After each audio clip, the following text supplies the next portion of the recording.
Revenge with Karen. The automatic doors of the San Francisco Marriott Marquis slid open, hitting me with a blast of recycled air that smelled faintly of expensive lilies and desperation. I was running on 3 hours of sleep, a red-eye flight from Zurich that had been delayed twice, and a strict diet of stale pretzels. I wasn't wearing my usual armor. No tailored blazer, no heels sharp enough to puncture an ego, no sleek blowout. Just a charcoal hoodie, nondescript black leggings, and a pair of running shoes that had seen better days. My luggage, containing the suit I was supposed to be wearing for the pre-event mixer, was currently enjoying a scenic tour of a carousel in Denver thanks to an airline mix-up. I looked less like the keynote speaker of the Global Innovation Summit and more like someone who had just rolled out of a dorm room during finals week. I adjusted the strap of my laptop bag, only thing of value I had on me. By the way, if you love watching entitled people dig their own graves, hit follow button and upvote. It fuels my soul almost as much as fresh coffee, and trust me, this gets good. Anyway, I walked toward the check-in desk, my mind already rehearsing the opening lines of my speech on algorithmic ethics and the erosion of digital privacy. I was in the zone. I was calculating the pacing, the pauses, moment I would drop the statistics that usually made the C-suite executives in the front row squirm in their Italian leather chairs. Hey, you. Yeah, you. The voice was nasally, loud, and dripped with the kind of unearned confidence that usually comes from being 22 and having a father who golfs with the hiring manager. I stopped and turned. Standing there was a young man who looked like he had been manufactured in a factory that specialized in finance bros, was wearing a navy blue suit that was a shade too bright, brown shoes that were too pointy, and a name tag that hung crookedly from his lapel. He was checking his watch, a bulky, gold-colored thing that looked heavy enough to anchor a small boat, and tapping his foot impatiently. I looked around, assuming he was shouting at a bellhop or perhaps a friend, but we were the only two people standing in that specific stretch of marble flooring between the entrance and the elevators. Me, asked, my voice raspy from the flight. Yes, you, finally. I've been waiting for 10 minutes, he snapped, rolling his eyes. He gestured frantically at a cluster of silver hard-shell suitcases stacked next to him. Grab my bags, driver. The car is out front, right? Black SUV? I'm already late for the VIP mixer, and if I miss the opening networking hour, my boss is going to kill me. I stared at him. Sheer processing power required to understand what was happening took a moment. He thought I was his Uber driver, or a private car service. He saw a woman in a hoodie, no makeup, standing near the door, and his brain, clearly running on a deprecated operating system, categorized me as service staff. I'm not, I started to say, intending to politely correct him. I was going to say, I'm not your driver, I'm actually the reason you're here. He cut me off with a sharp hand wave, a dismissal so casual it was almost impressive. Save the excuses. Just load the trunk. And be careful with the carry-on, it has my laptop in it. Unlike you, I actually have work to do. Something in my chest clicked. It was a cold, metallic sound. It was the sound of the nice Lena protocol shutting down and the executive Lena defensive systems coming online. I looked at his face. He wasn't even looking at me. He was scrolling through his phone, likely checking crypto prices or texting a frat brother about how much he was going to crush this conference. He picked up the smallest bag, a leather messenger satchel, and literally tossed it at me. It wasn't a handoff, it was a throw. I caught it by reflex, clutching the leather against my chest. The audacity was physical. It had weight. Chop, chop, he muttered, not looking up from his screen. I don't tip for slowness. Lobby seemed to go quiet. A few people near the concierge desk turned their heads. I saw a woman in a business suit pause, her coffee cup halfway to her mouth, eyes widening as she processed the scene. She looked at him, then at me. She seemed to sense the energy shift, the static electricity building in the air. I held the bag. I looked at the monogram on the flap, BTJ. Bradley, Brad, Brent. It didn't matter. He was a variable in an equation I was about to solve. I didn't say a word. I didn't correct him. I didn't throw the bag back. I didn't scream, "Do you know who I am?" The refuge of the insecure. Instead, I let a calm, icy silence settle over me. It's a trick I learned in boardrooms filled with men who interrupt me. Silence is louder than shouting if you hold it long enough. He finally looked up, annoyed that I hadn't moved. What is your problem? Do you not speak English? The car. Go. I looked him dead in the eye. I didn't blink. I channeled every ounce of authority I had earned over 20 years in Silicon Valley every patent I held, every piece of legislation I had helped draft. I let him see the intelligence behind the exhaustion. For a split second, a flicker of doubt crossed his face. His reptilian brain sensed a predator, but his conscious brain was too blinded by bias to interpret the signal. "Fine," I said softly. I turned around, holding his bag. "Finally," he huffed, grabbing the handles of his two large rolling suitcases.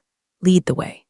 I walked toward the revolving doors, but at the last second, I veered sharp left toward the security access door, the one marked authorized personnel only. I knew the layout of this hotel. I'd keynoted here 3 years ago. "Hey, where are you going? The exit is that way," he shouted. I didn't look back. I swiped my temporary digital pass, which I had downloaded to my phone while waiting for my luggage, against the reader. The light turned green with a cheerful beep. I pushed through the door into the employee corridor, clutching his leather messenger bag. The heavy door swung shut behind me, engaging the magnetic lock with a heavy thud, cutting off his confused shouting. I stood there in the quiet, carpeted hallway used by staff and VIPs. I looked down at his bag. I wasn't stealing it. Oh no, I was simply securing it. I walked down the hallway toward the freight elevator that led to the executive suites. I could hear the faint, muffled sound of him banging on the security door from the other side. "Open up, you have my bag." "Hey," I pulled out my phone and texted the event director, Sarah. "I'm here," came in through the back, had a slight issue with a confused attendee in the lobby. "I'll explain later. Also, I have a hostage." I smiled for the first time that day. Exhaustion evaporated, replaced by the adrenaline of the hunt. He wanted me to handle his baggage. Fine. I was going to handle it. I was going to handle it in front of 3,000 people. I stepped into the elevator and pressed the button for the penthouse floor. As the doors closed, I whispered to the empty car. "Buckle up, BTJ." The freight elevator hummed smoothly, a stark contrast to the chaotic energy of the lobby I just left behind. I leaned back against the polished metal wall, BTJ. leather bag still clutched in my hand. It smelled of cheap cologne and desperation. Curiosity got the better of me. I wasn't going to snoop through his personal digital life. I have ethics, after all, but the external pockets were fair game. I unbuckled the front flap. A stack of business cards tumbled out. Brad T. Jenkins, visionary, disruptor, growth hacker. I monetize mindsets. Actually laughed out loud. I monetize mindsets. It sounded like something an AI trained exclusively on LinkedIn influence hustle posts would generate. Below the text was a QR code that I assumed led to a portfolio of regurgitated crypto advice. The elevator dinged, opening onto the 40th floor, the VIP staging area. The atmosphere here was rarefied air. The carpet was thicker. The lighting was warm and golden. The sound of the city below was entirely absent. Sarah, the event director, was pacing near the registration table, looking at her tablet with the intensity of a bomb defusal expert. When she saw me, her shoulders instantly dropped 3 inches. "Lena," she exhaled, rushing over. She stopped just short of hugging me, respecting the professional boundary, but the relief in her eyes was palpable. "Thank God. Airline tracker said your bags were in Denver, and I was about to send a stylist to the nearest Nordstrom to buy out the store for you." "Denver is lovely this time of year," I said dryly, shifting the strange man's bag to my other shoulder. "But I think I'll manage. I have a backup outfit in my carry-on, assuming that wasn't lost too." Sarah frowned, looking at the messenger bag. "Is that yours? It doesn't look like your style." "This?" I patted Brad's bag. "This is collateral." Ran into a bit of a situation downstairs. Some young man mistook me for driver and insisted I take his bag, so I did. Sarah's eyes went wide. "You're joking, I wish." "He threw it at me, Sarah. Literally threw it." Sarah's face hardened. She was a veteran of these events. She had seen every type of ego the tech world could produce. "Point him out to me. I'll have his badge revoked before he gets through security." "No," I said quickly, raising a hand. "Absolutely not. Do not touch him. Let him in. Let him sit anywhere he wants." "Lena," she warned, a smile tugging at the corner of her mouth. "What are you planning?" "I'm planning a teachable moment," I said. "Just keep this bag here at the desk for me. If anyone comes looking for a stolen bag belonging to a Brad, tell them it was turned in by security and is being held for verification. Make him sweat." I handed the bag over to her assistant, who handled it like it was radioactive. I said, straightening my hoodie, "I need a shower and 10 minutes of silence before I have to be the Lena." "Right this way," Sarah said, guiding me down the hall. As we walked, we passed the VIP lounge. Through the glass doors, I could see the titans of the industry. There was the CEO of the largest chip manufacturer in the world, sipping espresso. There was the founder of that new quantum computing startup, frantically typing on a tablet. As I walked past, heads turned. Despite my hoodie, despite the lack of makeup, they knew. "Lena," the chip CEO waved, standing up. "I read your white paper on neural drifting last week. Brilliant stuff. We need to talk about the regulation chapter." I smiled, waving back. "Catch me after the keynote, David. I'm currently undercover." He laughed, confused but charmed. This was the dichotomy of my life. To the people who actually built things, I was a peer, a mentor, an authority. The Brads of the world, who saw only surface-level markers of status, suits, watches, loud voices, I was invisible. Or worse, I was servitude. I entered the private green room assigned to me. It was nicer than my apartment. A fruit basket the size of a shrub sat on the table. Beside it, a small, heavy envelope made of cream-colored cardstock with gold embossing. I opened it. My credentials. Lena K. Keynote speaker access. All areas/universal. I clipped the heavy laminate badge to my hoodie. It felt like putting on a shield. Meanwhile, 40 floors below, I knew exactly what was happening. Brad was likely screaming at the front desk. He was probably berating a minimum wage employee about the incompetence of the driver. He was digging his hole deeper, shovel by shovel.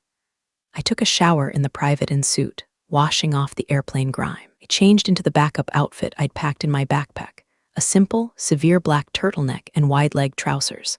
Minimalist, Steve Jobs but with better fabric. I pulled my hair back into a tight, severe bun. I looked in the mirror. The tired traveler was gone. The shark had arrived. I checked the event app on my phone to see the schedule. I wanted to see where Brad fit into this ecosystem. I searched for Brad Jenkins. There he was. Panel: Growth Hacking the Future, Disrupting Traditional Hierarchies. Time: 2:00 p.m. Location: Hall B, the small hall, Disrupting Hierarchies. The irony was so rich it could cause gout. I texted Sarah again. "Make sure I have a seat for the 2:00 p.m. panel in Hall B, in the back." Unobtrusive. The reply came instantly. "Done. But you're on main stage at 4:00. You sure you want to waste time on the undercard? I need to do some market research," I typed back, "on the current state of incompetence." I sat down in the leather chair, staring at the city skyline.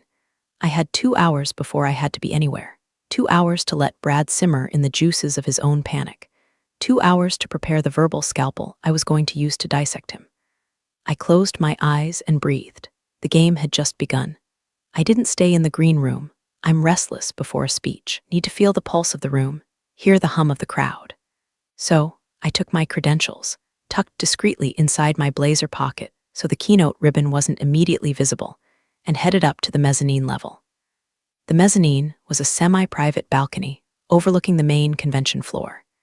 It was technically open to anyone with a premium pass or higher, but it was mostly populated by serious investors looking to escape the noise of the startup booths below. Ordered a sparkling water with lime and leaned against the glass railing, watching the ants swarm below. The convention floor was a kaleidoscope of neon banners, massive LED screens, and thousands of people desperate to be noticed. "Excuse me, is this seat taken?" I stiffened. I knew that voice. The nasal whine was unmistakable. I turned slowly. Brad was there. He looked frazzled. His tie was slightly askew and he was sweating. He was clutching a new bag, cheap canvas tote he must have picked up from a vendor booth, and he looked like he'd been through a war. He stopped when he saw me. His eyes narrowed. He clearly recognized me as the driver, but the context confused him. I was standing in the VIP mezzanine, drinking a $12 water, wearing sleek black clothes, but prejudice is a powerful drug. Instead of recalibrating, his brain scrambled to find a logic that fit his worldview. "You," he said, pointing a finger. "What are you doing here? Did you get fired? Is that why you ran off?" I took a slow sip of my water. "Hello, Brad, enjoying the conference." He blinked, thrown off by my use of his name. Then he scoffed. "Don't act like you know me. I had to report you to the hotel management. They're looking for you. You stole my property." I secured an unattended bag left with unauthorized personnel. I corrected him calmly. "I believe it's at the registration desk." "Lost and found." He flushed a deep, blotchy red. You put my bag in lost and found. Do you know how embarrassing that was? I had to describe my laptop stickers to a woman named Brenda for 20 minutes. "Sounds tedious," I said. "Maybe next time, carry your own bags." He stepped closer, invading my personal space. "Listen, lady, I don't know how you snuck up here, probably cleaning the tables or something, but you need to watch your tone. I'm a speaker at this event. He puffed out his chest, tapping his badge. It was a standard speaker badge, the kind given to hundreds of panelists. That's impressive, I said, my voice flat. Yeah, it is, he sneered. I'm on the growth hacking panel. I'm shaping the industry. What are you doing, refilling the water coolers? Just then, a small group approached us. It was the delegation from the Department of Defense's AI Research Unit.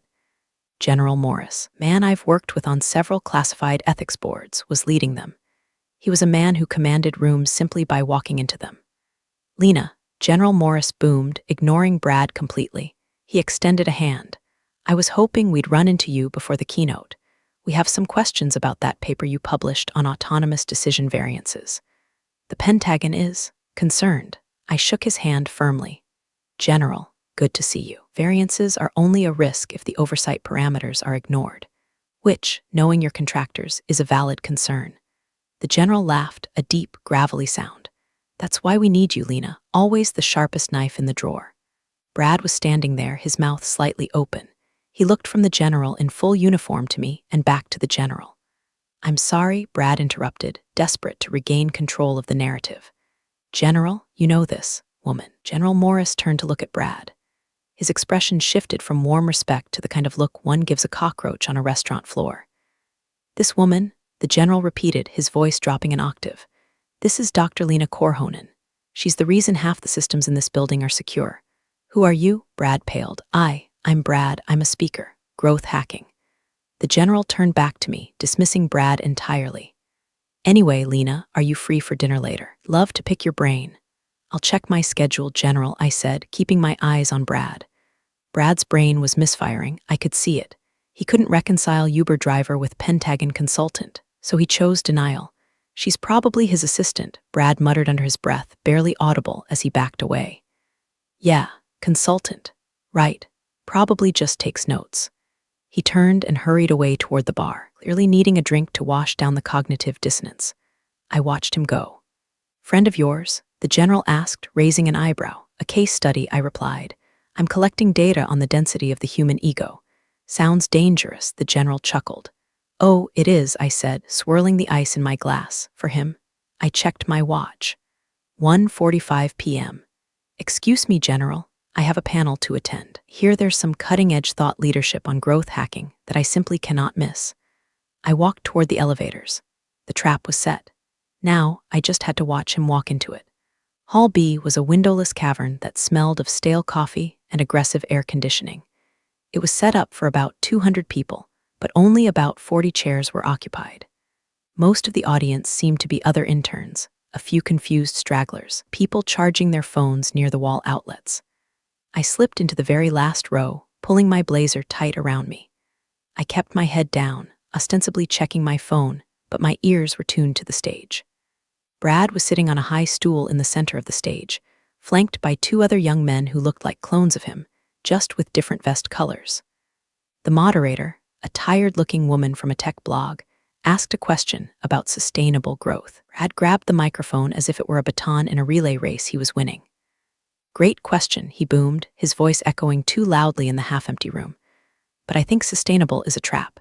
It's a legacy mindset. We don't want sustainable. We want explosive. We want to break things. If you're not breaking things, you're not building. He looked around the room, expecting applause. He got a cough. At my startup, he continued, we don't have employees. We have ninjas. Have meetings, we have collisions. It's about flattening the hierarchy. The old guard, the dinosaurs, they're too slow. They're obsessed with ethics and compliance. We're obsessed with shipping. I felt a muscle twitch in my jaw, obsessed with ethics. He said it like it was a slur. Let me give you an example, Brad went on, leaning forward, manspreading on the stool. I had an interaction today. A classic example of the service mindset vs. the owner mindset. I had to deal with let's call her a logistics provider. She was slow, she was confused, she didn't understand urgency. That's the problem with the workforce today. No hustle. If you're not running, you're dead. He was talking about me. He was using his abuse of me as a parable for his business acumen. A young woman sitting 2 seats away from me leaned over to her friend. Is he serious? Logistics provider. He sounds like a sociopath. Her friend whispered back. Sounds like every guy who's ever tried to explain Bitcoin to me at a bar. I smiled behind my hand. The audience wasn't buying it. Brad, however, was oblivious. He was on a roll. You have to dominate your space. You have to assert dominance immediately, whether it's with a vendor, a client, or anyone.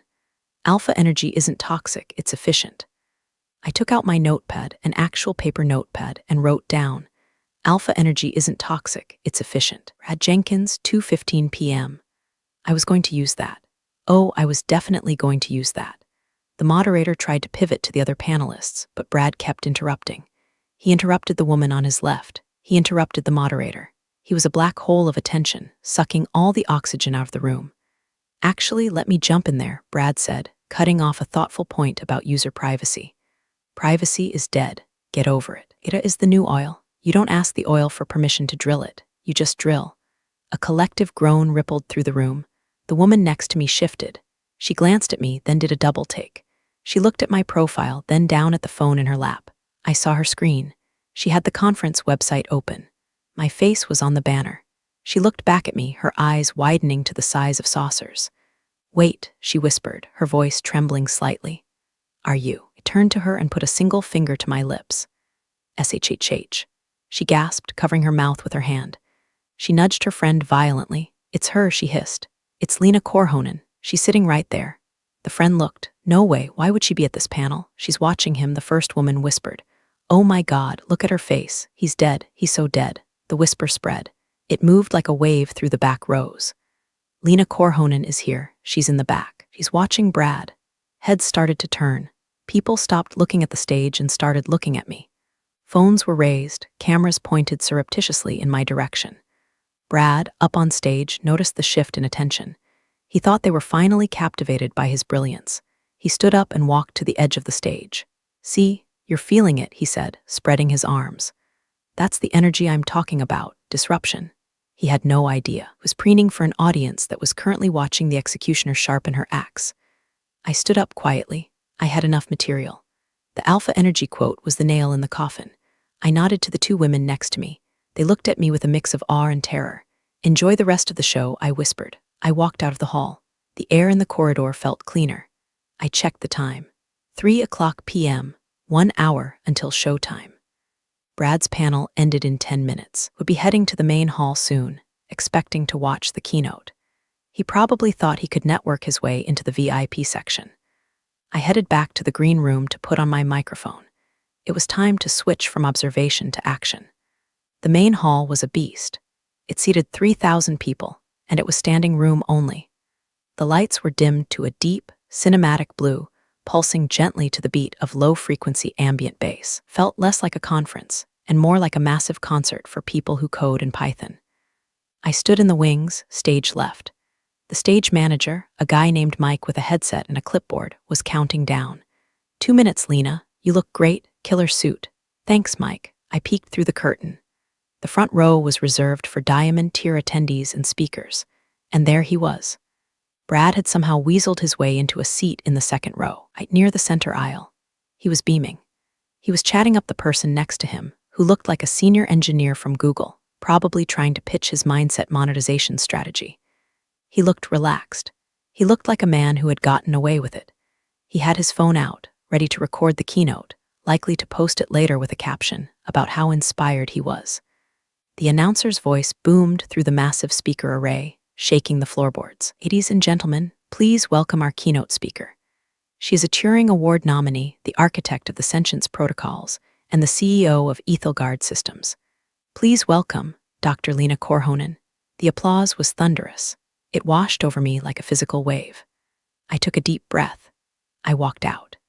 The lights hit me, blind white spotlights that made it impossible to see the back rows, but illuminated the front rows with terrifying clarity. I walked to the center of the stage. I didn't smile. I didn't do the humble wave. I stood there, center stage, hands clasped behind my back, radiating absolute stillness. The applause began to die down, fading into an expectant hush. I looked down. I found him immediately. Brad was clapping, a polite, networking smile on his face. Then he really looked at me. I saw the moment the neurons connected. I saw the signal travel from his optic nerve to his visual cortex, access his memory of the driver in the lobby, cross-reference it with the woman on stage, and trigger a catastrophic system failure. His hands stopped moving mid-clap. His mouth fell open, not in a figure of speech, but literally. His jaw unhinged. He squinted, as if hoping it was a trick of the light, as if hoping I was a twin sister. I locked eyes with him. I tilted my head slightly, just a fraction of an inch, the same way I had looked at him in the lobby when he threw the bag. Recognition slammed into him like a freight train. He turned to the guy next to him, the Google engineer, and mouthed something. It looked like, "That's her." The engineer looked at Brad, then up at me, then back at Brad. The engineer pulled away slightly, sensing the radioactive panic radiating off the intern. A murmur started in the front rows. The people who had been at the panel, ones who had seen me sitting in the back, were whispering, "That's her." She was at his panel. She heard everything. "Oh my God, look at his face." The whispers grew louder. It wasn't the usual buzz of excitement. It was the delicious, terrifying sound of social execution. Brad started to sink in his chair. He physically tried to make himself smaller. He pulled his jacket collar up. He looked at the exit sign, which was 100 yards away through a dense crowd. He was trapped. I stepped up to the microphone. The silence in the room was absolute. 3,000 people holding their breath. I let the silence hang for 5 full seconds. 10 seconds. It became uncomfortable. It became heavy. I kept my eyes on Brad. I saw a bead of sweat roll down his temple, catching the stage light. "Perception," I said. My voice was crisp, amplified to godlike proportions by the sound system. "Perception is a funny thing. Build our world based on pattern recognition. We see a suit, we think success. We see a hoodie, we think slacker. We see a woman standing in a lobby, and we think—" I paused. I let the word hang there. "Help." Brad flinched as if I'd slapped him. "Today, I want to talk about the errors in our algorithms," I continued, walking slowly to the edge of the stage, looming over the second row. "Not just in our code, but in our culture." I smiled. It was a sharp, dangerous smile. Because sometimes the data is right in front of you, but your bias creates a blind spot that can cost you everything. The audience was hooked. They didn't know the full story yet, but they knew they were watching Bloodsport. I took the clicker from the podium. "Let's begin. Before we dive into the new heuristic models for neural networks," I said, pacing the stage, "I want to share a piece of field data I collected this morning." Right here, the Marriott lobby. I clicked the remote. The massive screen behind me turned black, and then a single word appeared in stark white text: assumptions. We teach our AI models to categorize. Is this a cat or a dog? Is this a tumor or a shadow? Is this a threat or a friend? But what happens when the training data is corrupted by arrogance? I stopped directly in front of Brad's section. I wasn't looking at him anymore. That would be too obvious. I was looking just above his head, but everyone in his blast radius felt the heat. I arrived today tired. I was wearing leggings. I was standing near the door, and a young man, let's call him the disruptor. A ripple of laughter went through the crowd. The disruptor approached me. He didn't see a keynote speaker. He didn't see a human being. He saw a function. He saw a mechanism to move his luggage from point A to point B. I clicked the remote again. Slide appeared showing a stock photo of a generic, angry businessman yelling at a phone. "He threw his bag at me," I said. The audience gasped. A collective, sharp intake of breath. Literally threw it, and he commanded me to drive him. When I hesitated, he didn't question his assumption. He doubled down. He questioned my competence. He questioned my language skills. "Boo," someone shouted from the back. "Now," I continued, voice dropping to a conspiratorial whisper, could have corrected him. I could have said, "Sir, I am Dr. Lena Korhonen, and I have more patents than you have years on this earth." Cheers erupted. A few people stood up, but I didn't, because I wanted to see how far the error would propagate. I wanted to see the runtime of his ignorance, so I took his bag. I clicked the remote. The screen changed to a photo I had taken in the elevator, a close-up of the leather bag with the monogram BTJ. Brad let out a small, strangled sound. He was holding his head in his hands. "I took the bag to a secure location," I said. And then, being a diligent researcher, I decided to observe the disruptor in his natural habitat. I went to a panel this afternoon, a panel on growth hacking. I pulled my small paper notepad out of my pocket. I took notes, I said. There was a fascinating hypothesis presented. Quote, "Alpha energy isn't toxic, it's efficient." The room exploded. Laughter, groans, jeers. It was deafening. "Efficiency," I mused, putting the notebook away. Is it efficient to alienate the person who controls the stage you are hoping to climb onto? Is it efficient to treat people like furniture until you realize they have a title you respect? I walked back to the podium and gripped the sides. "This industry," I said, my voice turning hard, is full of brilliant minds. But it is also rotting with this specific kind of rot. Idea that you are the main character and everyone else is an NPC. We are building AI that will reshape humanity.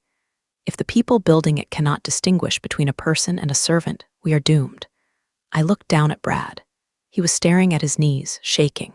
He looked like he wanted to dissolve into the carpet. So, to the disruptor, I said, raising a hand, whoever you are, wherever you are sitting. I saw people around him turning. They knew. Radius of realization was collapsing in on him. Fingers were pointing. Thank you for the data, I said coldly. You have provided a perfect dataset for what we need to delete from our source code. I clicked the remote. The screen changed to my actual presentation title, Ethics as an Operating System. Now, I said, businesslike, let's talk about the future. I launched into my speech. For 45 minutes, I held them in the palm of my hand. The undercurrent was there. Every time I used the word blind spot or bias, 3,000 heads turned slightly toward the second row. Brad sat there the whole time. He couldn't leave. Leaving would be admitting guilt. He had to sit there and take it. He had to endure the longest 45 minutes of his life, and I enjoyed every second of it. The applause at the end of the speech was a standing ovation that lasted for 3 full minutes. I drank it in, not out of vanity, because I knew it was the sound of a paradigm shifting. I had given them red meat, and they were feasting. I sat on the tall stool for the cue and a segment. The house lights came up slightly. Microphones were passed around the audience. The first few questions were technical, nuances of the GDPR, the future of quantum encryption. I answered them with ease. Then, a young woman in the balcony stood up. She was wearing a Girls Who Code t-shirt. Dr. Korhonen, she said, voice nervous but clear. You talk about changing the culture. But how do we actually do that when people like the disruptor are the ones getting funded? When they're the ones dominating the conversation, how do we stop them? The room went silent. It was the question everyone wanted to ask. I looked at her. We stop tolerating it, I said. We stop thinking that arrogance is a proxy for competence. And we stop letting them in the room. I looked down at the second row. Brad was looking up at me now. He looked like a cornered animal. There was a mix of fear and a strange, desperate defiance in his eyes. He realized, perhaps, that he had nothing left to lose. He stood up. He didn't have a microphone, but he had that projecting, frat house voice. This is a misunderstanding, he shouted, his voice cracking. You're making me look like a villain for a simple mistake. I didn't know who you were, the crowd gasped. He had outed himself. And that, I said into my microphone, my voice drowning him out effortlessly, is exactly the problem. You treat people with respect only when you know who they are. That isn't respect, that's transaction. I'm a speaker here. Brad yelled, stepping into the aisle. I have a right to be here. You stole my bag, security, I said. I didn't shout. I spoke it calmly, like I was ordering a latte. 2 large men in black suits, who had been hovering near the side of the stage, moved instantly. They were professional, swift, and looked very tired of people like Brad. I'm a VIP, Brad sputtered as the first guard reached him. Get your hands off me. Do you know who my father is? I leaned into the mic. And for those who assume roles based on appearances, I looked directly at the camera streaming to the giant screen. Security, please escort that tourist out. Tourist, Brad screamed as the guards took him by the elbows. I'm a founder. You're a distraction, I said. Goodbye, Brad. The guards lifted him, not literally off the ground, but with enough force that his feet were moving faster than he intended. They marched him up the center aisle. The audience didn't just watch. They started to clap. It started as a slow clap from the back, maybe from the women I had sat next to at his panel. Then it grew. It became a rhythmic, thunderous applause. Farewell cadence. Brad twisted in the guard's grip, looking back at the stage, his face a mask of red fury. He was shouting something, but the applause swallowed his voice. He was deleted. He was muted. I watched him disappear through the double doors at the back of the hall. Next question, I said calmly. The room erupted in laughter and cheers. The tension broke. The air felt lighter. We finished the Q&A, but the energy had shifted. It wasn't just a tech conference anymore. It was a rally. As I walked off stage, Sarah met me in the wings.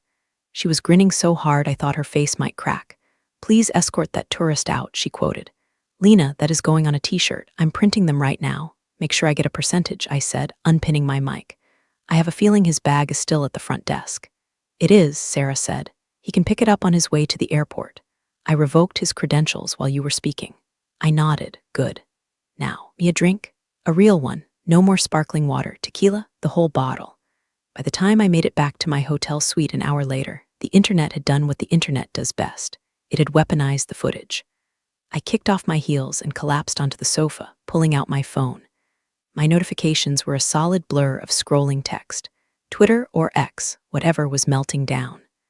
The hashtag #tourist_in_tech was trending #1 globally.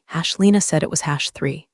Someone had clipped the video of my perception speech and spliced it with the footage of Brad being escorted out.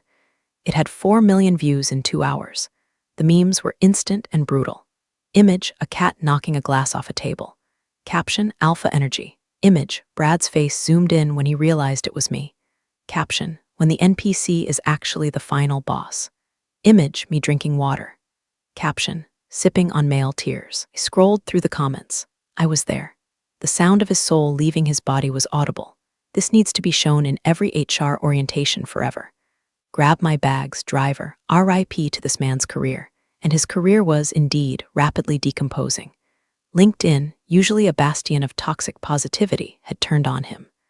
I saw a post from the venture capital firm that backed his startup. At Apex Ventures, we value humility and respect. In light of recent events, we are reviewing our partnership with. Translation, he's cooked. Then came the emails. My inbox was flooded, not just fan mail, but serious inquiries. CNN wants an interview. The New York Times wants an op-ed. TED wants me to do a dedicated talk on the architecture of arrogance. I ignored them all. Responding would make it a debate. Silence made it a verdict. My phone buzzed with a call. It was General Morris. He barked. Just saw the clip. Tourist. Ruthless. I love it. He annoyed me, General. He annoyed the world, apparently. Listen, that display of command, it got some people thinking. The Pentagon wants you to lead the new oversight committee. The one we talked about. They want someone who isn't afraid to throw the baggage out of the room. Literally, I smiled at the ceiling. Send over the paperwork. I opened Instagram. A video popped up on my Explore page. It was a TikTok from a barista at the hotel Starbucks. You guys won't believe this. The tourist guy just came in here crying, like actual tears. He's on the phone with his mom screaming that his life is over. He tried to pay with a company card and it was already declined. I gave him a free water. He didn't say thank you. I laughed. A deep, belly laugh that released the tension of the last 12 hours. He hadn't learned. Even at rock bottom, he didn't say thank you. I walked to the window, looking out over San Francisco. The city lights were twinkling. Somewhere out there, Brad was dragging his suitcases himself this time, trying to find a ride to SFO. I poured myself a glass of the tequila Sarah had sent up. The viral fame would fade. The memes would be replaced by the next scandal next week. But the message had landed. I had drawn a line in the sand, and for once, the person on the wrong side of it actually paid the price. Raised my glass to the reflection in the window. Safe travels, tourist. The summit lasted 3 days, but the atmosphere had permanently changed. The air was sharper. The panels were more diverse. The bros were noticeably quieter, checking their tones, holding doors open, terrified of becoming the next meme. On the final day, I was asked to return to the main stage for the closing remarks. I walked out, not in a suit, but in my own clothes, a sharp leather jacket and jeans. I was done performing. 3 days ago, I began, the room instantly quieting. We had a moment of viral entertainment. We laughed at our mistake. We enjoyed the schadenfreude. I paced the stage. But firing one intern doesn't fix the system that created him. Brad wasn't an anomaly. He was a product. He was the output of an algorithm that rewards confidence over competence and volume over value. I signaled to the screen. I don't want to just clear the room of tourists. I want to fill it with residents. The screen flashed a new logo, the Echelon Project. This morning, I liquefied my speaking fee for this event. I matched it with a personal donation of $2 million. And 5 of the VC firms who were embarrassed by their association with Mr. Jenkins have agreed to match that sum as penance. A ripple of excited whispers went through the crowd. Echelon Project is a full-ride scholarship and incubator fund, but not for the people with the loudest voices. It is for the people in the back of the room, the people who are mistaken for service staff, the people who carry the bags. I pointed to the second row, to the seat where Brad had sat. It was empty, a void where arrogance used to be. I have reserved that seat, I said. Next year, it won't be empty. It will be occupied by the first recipient of this grant, a young woman named Amani, who is currently working night shifts to pay for her coding boot camp. I met her in the lobby yesterday. She held the door for me. I smiled. She didn't know who I was. She just did it because she's a decent human being. That is the qualification. The applause started, but I held up a hand. One last thing. To anyone watching this who sees themselves in the disruptor, take a breath. Listen more than you speak. And carry your own damn bags. I dropped the mic. Okay, I placed it gently on the podium because those things are expensive, but spiritually, I dropped it. I walked off stage to a standing ovation that felt different than the first one. The first one was for a celebrity. This one was for a leader. As I exited the venue, heading toward the waiting black car, my actual driver, who I tipped heavily, I checked my phone one last time. A text from an unknown number. I'm sorry, I really am. Brad. I looked at it for a moment. I considered replying. I considered giving him a piece of advice.